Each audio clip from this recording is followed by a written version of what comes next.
kadogo. Sinilip ko lang tong bagong plaza namin dito sa Caloocan. Tadaling ko minsan dito yung mga aso. Maganda rito.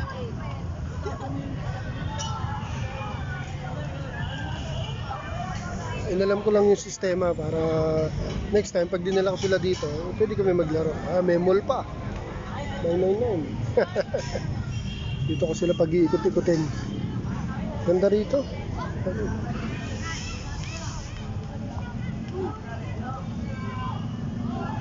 Diba? Pwede yung mga alaga kong aso dito. Ayos na ayos dito. Matutuwa yung mga lokong yung pag pinatakbo ko dito. Kaya lang, ang ruling nila dito kanya-kanyang dampot ng pupo. Pero meron daw sila ditong dustpan, walis tingting. So, maganda.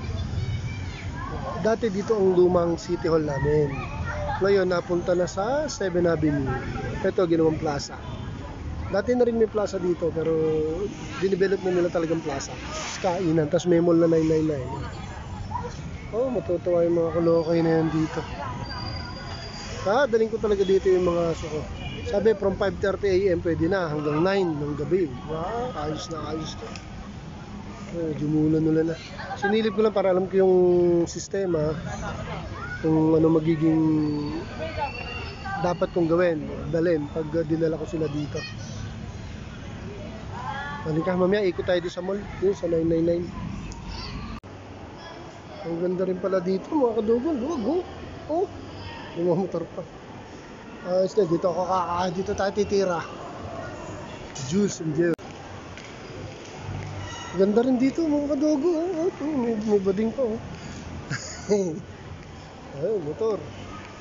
Sana all may motor. Sana all pwede pa mag-drive. Ako kasi hindi na ako pwede mag-drive. Medyo malabo na. Ako kung may 10 years na license na wala namang motor. Gabi na mga kadogo. Uwi na tayo. Thanks for watching mga kadogo.